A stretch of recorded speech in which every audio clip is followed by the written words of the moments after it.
Today on Mother Mayhem. I want to be really transparent here. What I'm working with all of you on is how to get in the driver's seat of these choices, these impossible choices, to move you from a place of reacting to whatever painful limits your mom has created to what it is you want to do about them.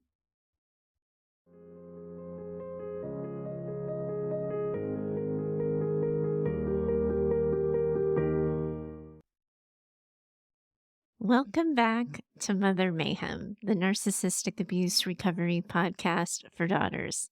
Hi, I'm your host, Heather Gray. Now, today's conversation, I'm already taking a deep breath. I don't mind saying it's really hard for me to acknowledge and get through. I've known for weeks that this is the topic that was coming up in the queue, and honestly, I just didn't want to have to go there. And to continue speaking honestly, I don't even have a real clue as to why, because what we're talking about today hasn't happened to me before. But even as I'm talking about it, I can feel the tears pricking the back of my eyes. And I think this is one that I just feel deeply. And I have a feeling that if I'm feeling it this deeply, it probably means that all of you or some of you are probably going to be feeling it deeply too. So we're going to buckle up together. We're going to be in it together. But also we have to remember to take care of ourselves. Now, you've heard me say this in other episodes before. This is the time to check in with yourselves and do a gut check. This episode is going to be heavy with a capital H. And today might not be the right day for heavy. Now might not be the right time. This is a topic that might be too close to home altogether, and you might not be able to go there. And as I talk, if you feel your body reacting, I urge you to pay attention. Of course, you can do grounding techniques. You can do the deep breathing and you can do the calm talking. But if you dissociate, turn off, shut down, your brain is trying to protect you. It's telling you that this is a topic you aren't ready to handle, at least not by yourself. Doing the work doesn't mean powering through dissociation. It doesn't mean rewinding the podcast back to when you lost track of the conversation and trying to start listening again. Doing the work means that we hit a tender spot that needs to be treated that way, tenderly. And odds are that's not going to happen by forcing yourself to listen to this conversation. As I talk, if you find that you're disconnecting, doing the work means stopping the podcast and acknowledging for yourself that you need more protection, and then allowing yourself the grace that comes from that. And while I'm having this conversation, let me be clear. This is true for any episode and any topic that we might have had in the past or we might have going forward. No one should be pushing themselves through dissociation. If topics are bringing up that kind of response, I urge you to consider therapy. All of you, dissociating or not, deserve to have your pain be witnessed. I do this show because I know there are some obstacles to that for some of you, and I do try to fill that space. But if your trauma has you disconnecting from yourself, I really do hope you'll consider therapy for some individualized support. Today, we're talking about what do we do when narcissistic mothers become the gatekeepers of important relationships in your lives. I have seen this far too many times in my practice, and I've had a handful of letters since I started this show that address this. And still, it's really not easy to talk about. Because what I'm talking about when I say this is that narcissistic mothers restrict, limit, or prohibit access to you daughters having access and connection to loved ones. And they do this as a manipulative tool to keep you in line, close, and under their control, We kind of saw this a little bit in episode 15 when we were talking to our golden girls. Remember that episode? Because narcissistic mothers can sometimes compel and demand the fathers to not have relationships with their daughters. Narcissistic mothers have been known to get fathers to turn on and away from their daughters altogether. Sometimes, though, the fathers are aging. Sometimes they're too frail, ill, or maybe managing dementia. They can't speak for themselves, so the mother speaks for them. And in order for the daughter to see her ailing father, she is forced to meet the requirements of the mother. Anytime the mother is caregiving someone, that person can easily become a weapon she uses to control you. Your mothers might be choosing to do this with your grandparents or with underage or disabled siblings. Gatekeeping is its own special brand of mind fuckery. You won't find that in a clinical book, but I dare you to find a better description.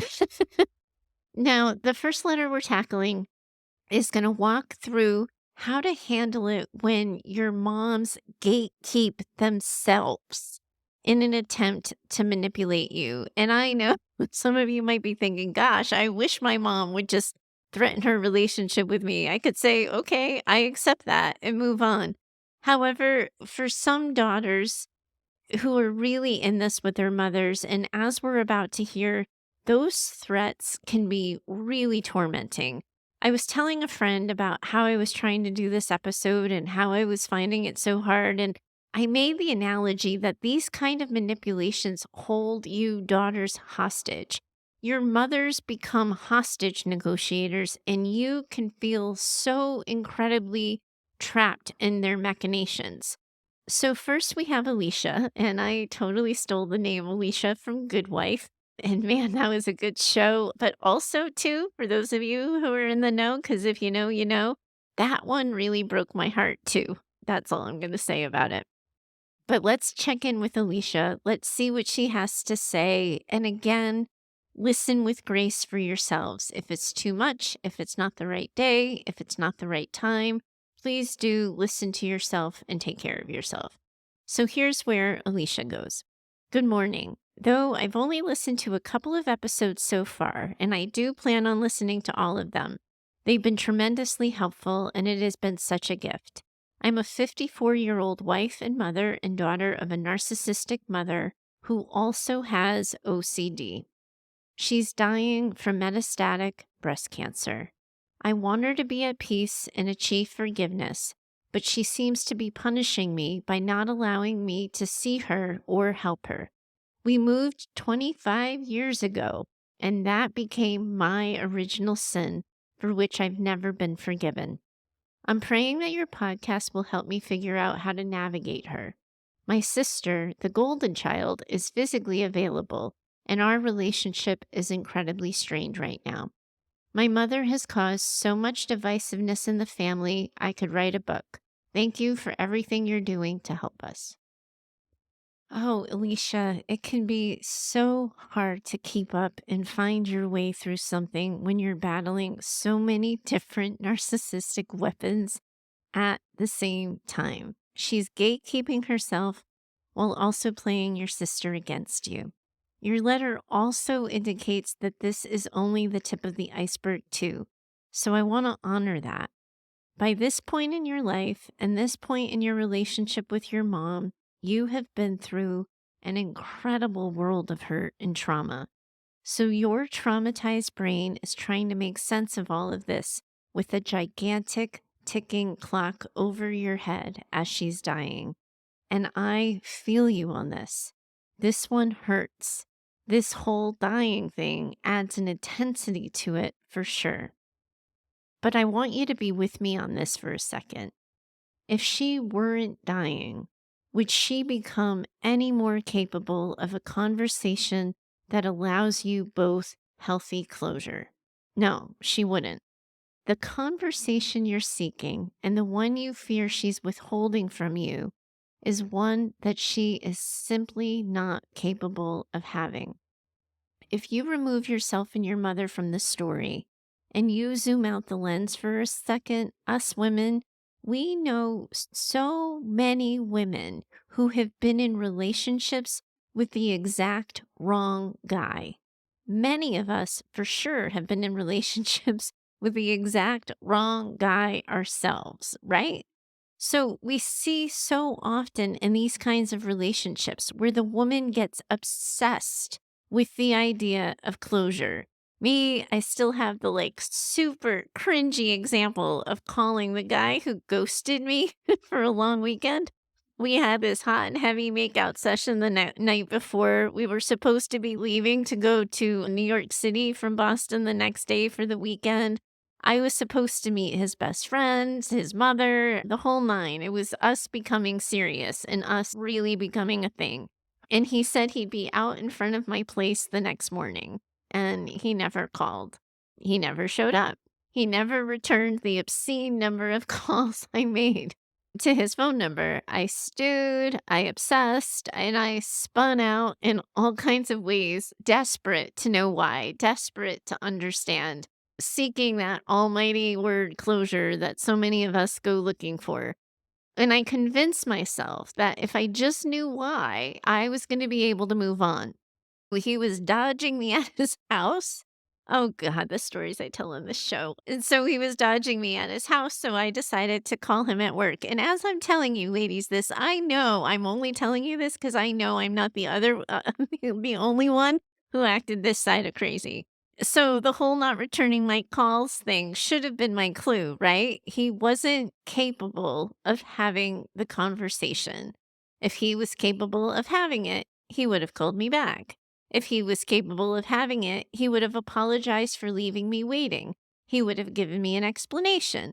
He would have said something that I deserved.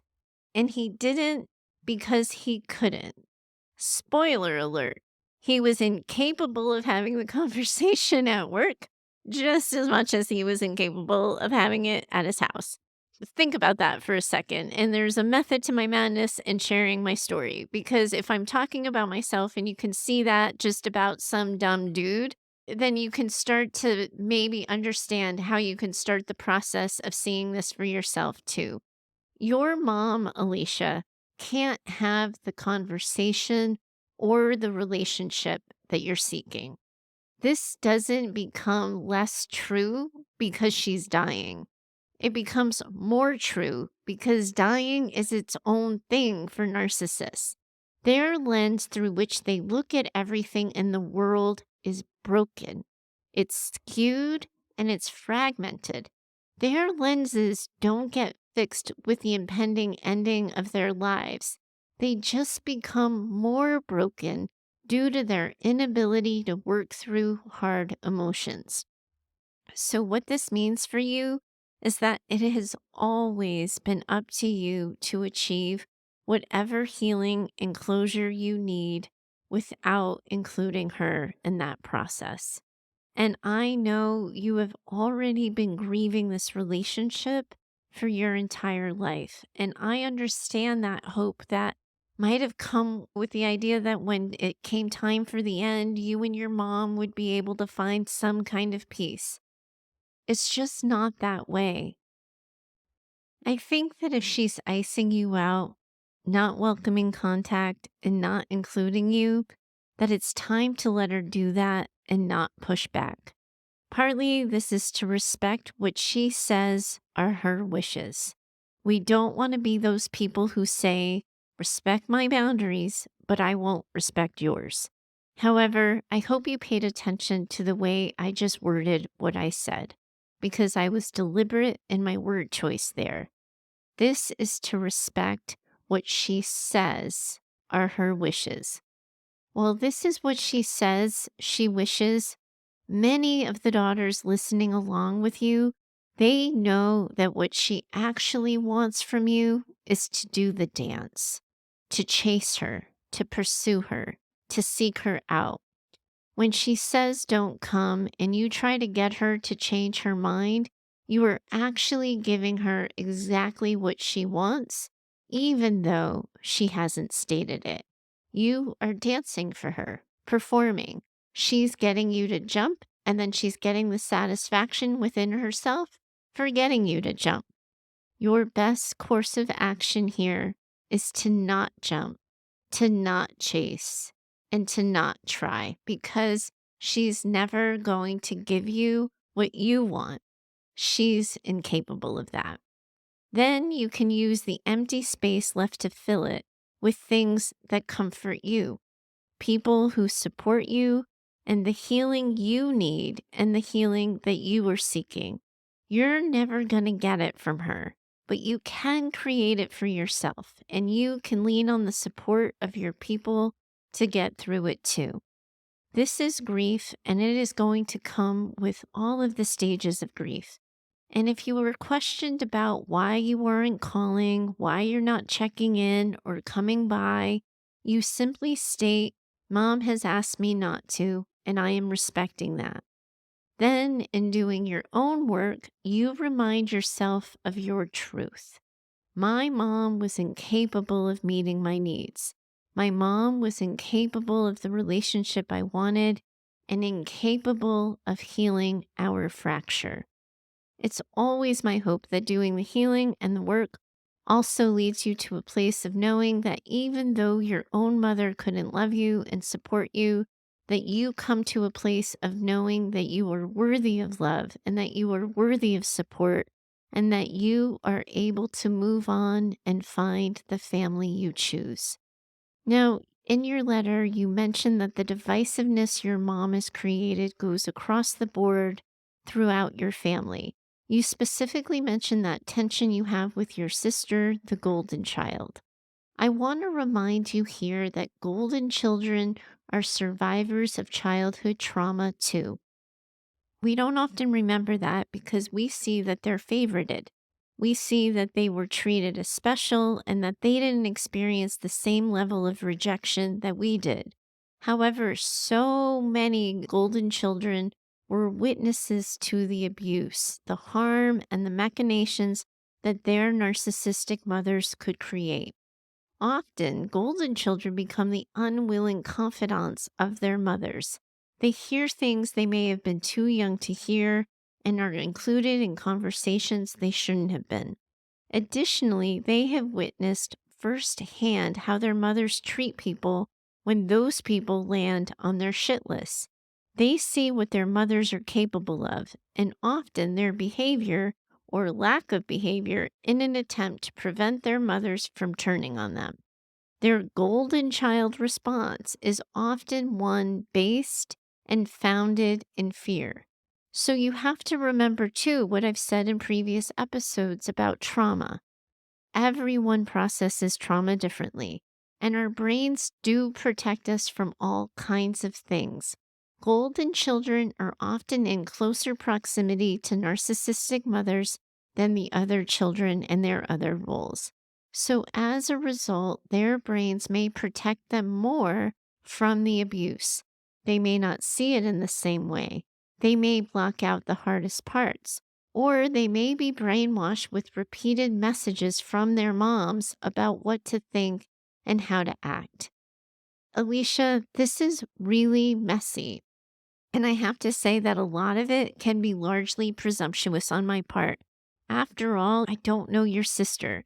So, all of this is to say, you do have to be careful and cautious when managing your sister or when interacting with her because she may be reacting to you or perceiving you through the lens of her trauma brain. Her brain may be protecting her from seeing all there is to know about your mom and how she is to tread so carefully. Now isn't going to be the time to question or challenge her perception of your mom. If she pushes back on why you aren't around, just remind her that your mom asked you to stay away. She might feel obliged to help your mother more in your absence and thus be more combative or defensive with you.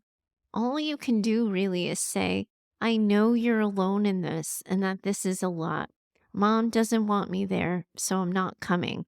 I hope that makes it easier for you and more peaceful for you.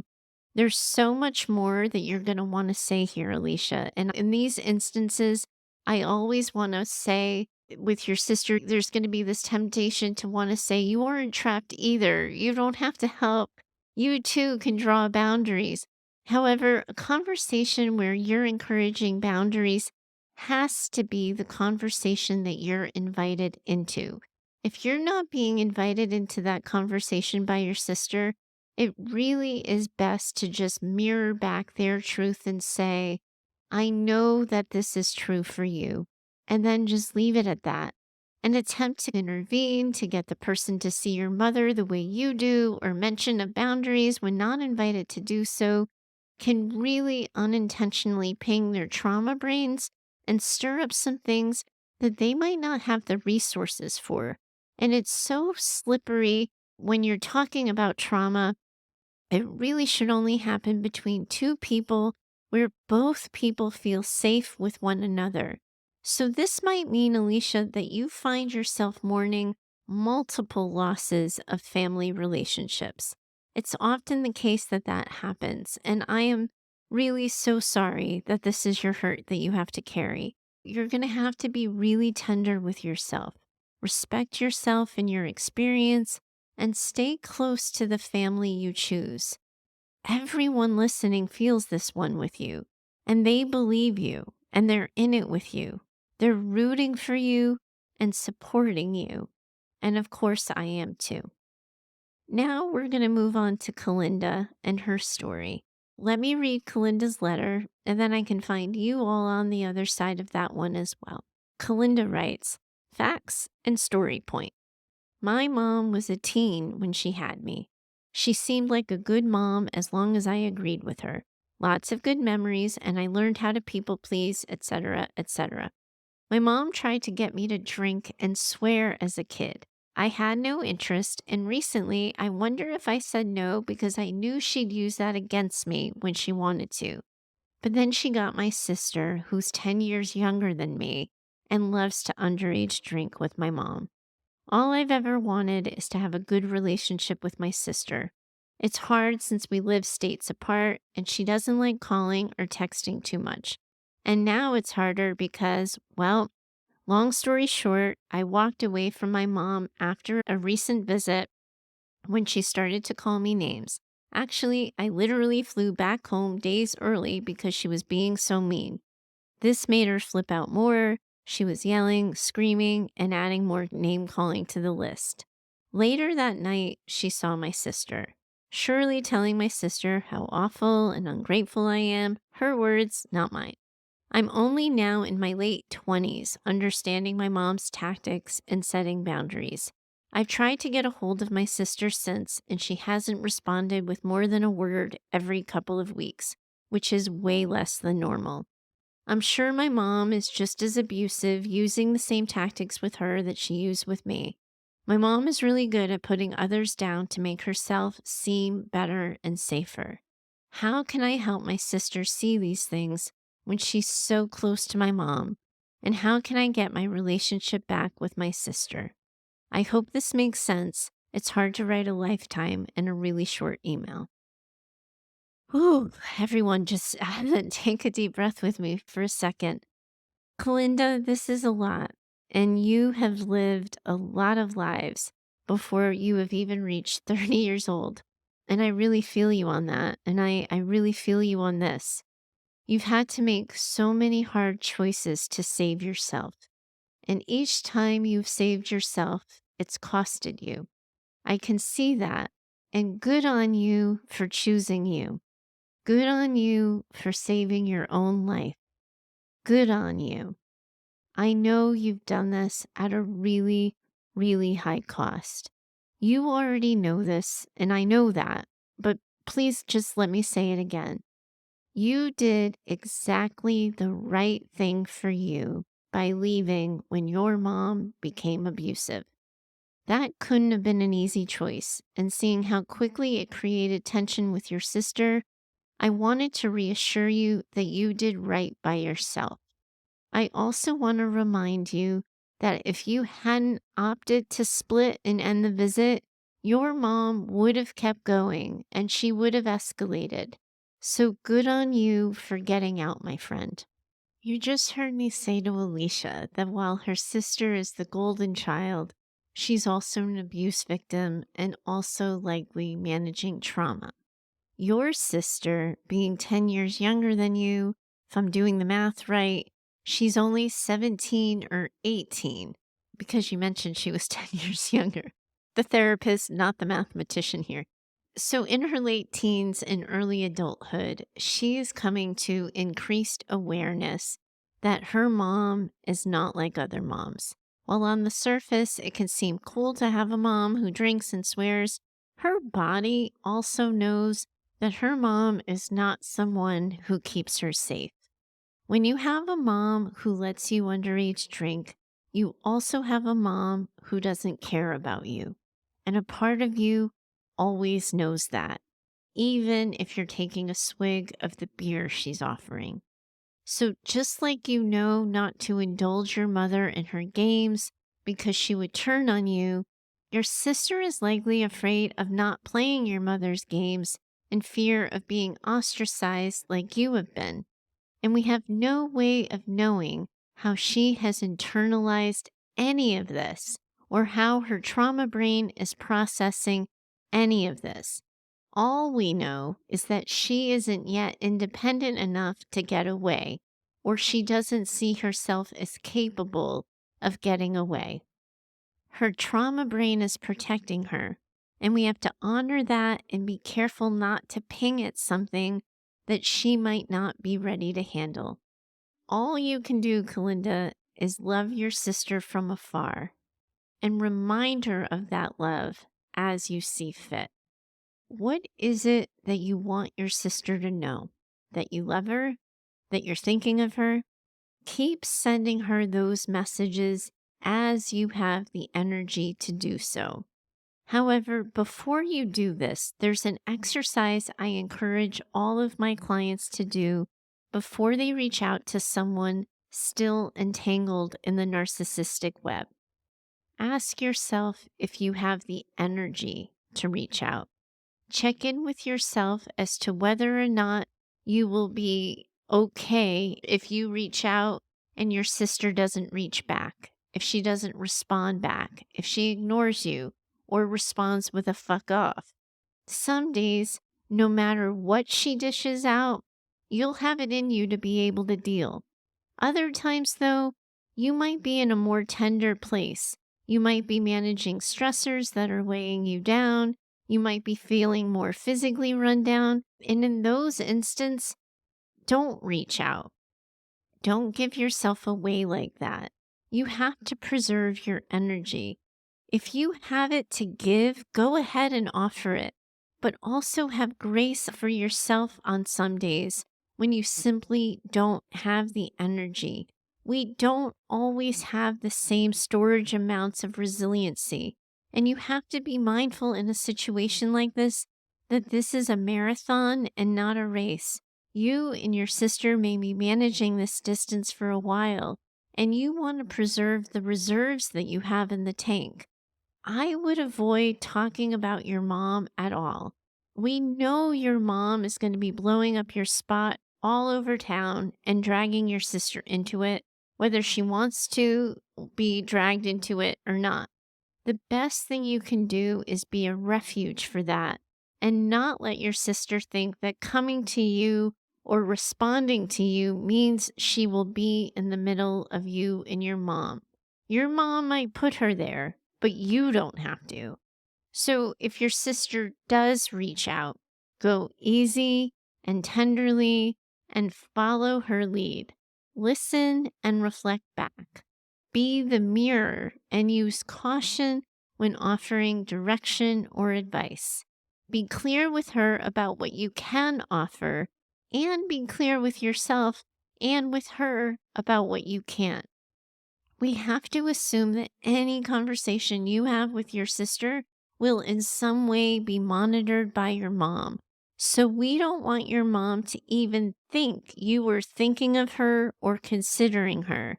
And we don't want to increase any tension with your sister by having to navigate all of that without you around. Your mom will likely still pick at you. Did she even ask how I was? Did you see that? Your sister only cares about herself. There's nothing you can do, say, not do, or not say to influence your mom's behavior. She's going to do and say whatever it is that she pleases. You can only control your side of the fence. So give as little ammunition as possible. She could end up making it all up on her own anyway, but you want to keep your own cards as close to your chest as possible. And I hope that helps. Now, I know a lot of you listening are in similar situations, but dynamics might be a little bit different. For example, with Kalinda, she had some independent access to her sister. But as I stated earlier, I've seen wives threaten their husbands if they have relationships with their daughters. I've seen narcissistic mothers cut off information about aging grandparents. There are countless ways that narcissists weaponize other people to control others and their relationships. And it is really hard. How you all manage this is always going to be incredibly, incredibly personal. What is right for one of you isn't going to be right for all of you. And some of you are going to suck up your narcissistic mothers because you want to see your grandparent or your father.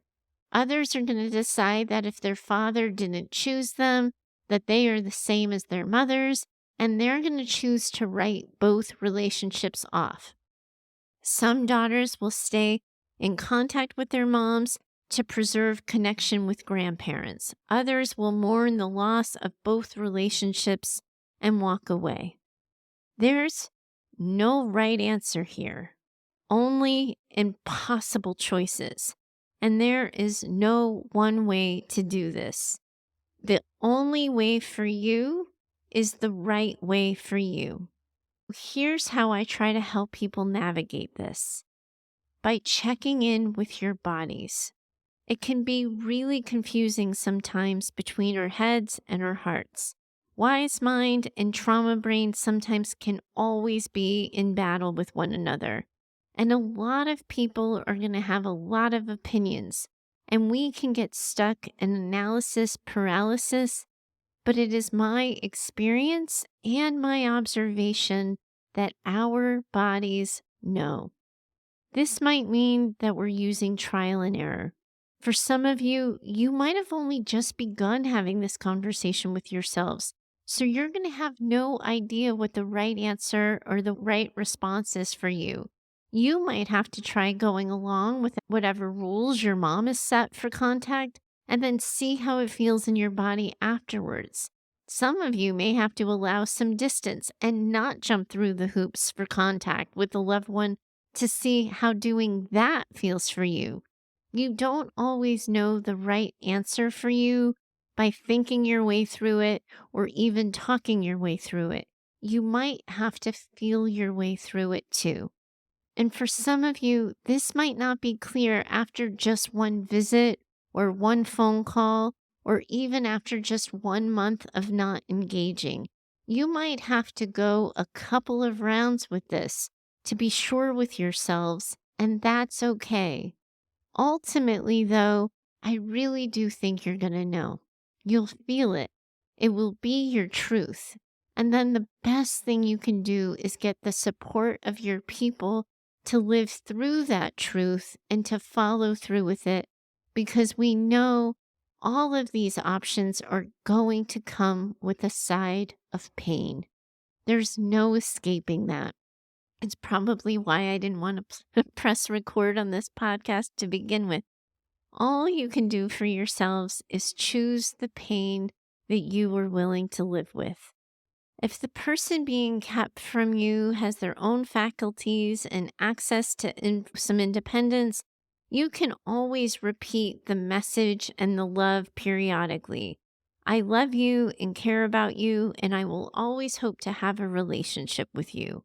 I wouldn't encourage you in these instances to highlight any kind of choice that they have between you and your mother beyond what they already know to be true. I know mom has told you not to talk to me. I can't put you in the middle. Just know I will always want to talk to you. There was always a door open for you. I will always love you. Then, as you have the energy for it, repeat the message. I want to be really transparent here. What I'm working with all of you on is how to get in the driver's seat of these choices, these impossible choices, to move you from a place of reacting to whatever painful limits your mom has created to what it is you want to do about them. You can't control what she says, what she does, and you can't control what other people say or do in response to her. All you can do is get clear on what you are willing and unwilling to do, and also get clear on what you are willing and unwilling to put up with. Again, you might not know the right answer for yourselves right away, and that's okay. Healing means learning yourself and learning your limits. And we can't always figure that out by sitting and thinking. Sometimes we have to do it by trying options and then naming what does and doesn't work for us. Whew, this conversation is so hard. It's hard for me to talk about. And I know that for a lot of you, it's probably been hard to listen to. I hope you have felt me keeping you company through it. I hope I've done right by all of you and how I've talked about it. And I hope you feel the support and companionship from women around the world who are in this with you. I for sure am in it with you too. All right. If I haven't been clear, deep breath time again. Let's just do this together for a second, if you'll indulge me. Let's just do a deep breath. Let's take one that starts at your toes, goes up your knees, up the front of your legs, up your belly, up through your fingertips, fingers, arms, throat, face, and to the top of your head. Hold it for a beat. And then let that breath go down your head, down the back of your neck, past your shoulder blades, down the back of your arms, down your back, down your lower back, your bum, the back of your thighs, your calves, and your heels. Then I encourage you, and I won't make you do this with me on the podcast, but take another one for good measure, and maybe even another one after that. And as you breathe, perhaps take a moment to realize and reflect on the fact that you are listening to this, feeling this, and experiencing this with a community of women around the world who are in this with you. And I am too. Until next time, bye for now. I'm so grateful that you're here. You're right where you're supposed to be. At its heart, I'm hoping to use this show to build a community of women working together to heal from childhoods marked by maternal narcissism and emotional neglect. My goal for Mother Mayhem is that this show becomes an advice and mentoring-driven show where you share your questions, struggles, and stories, and I offer you direction for healing and recovery. That can't happen without your contributions. I invite you to send a recorded voice memo or write in an email with your questions and things you're struggling with. You can always find me over at heather@daughtersnpd.com. To connect further, I invite you to find me over at Instagram and occasionally on TikTok at DaughtersNPD. If you know another woman who needs this conversation in her life, I'm going to ask that you share the show with her. You can help me get the word out with your reviews and social shares of the show, and I hope you'll consider doing so. Special thanks to Heather Clark for editing this show. She's in my head and knows what I meant to say when the words come out backwards. Thanks for your time today. I'm always in it with you. Bye for now.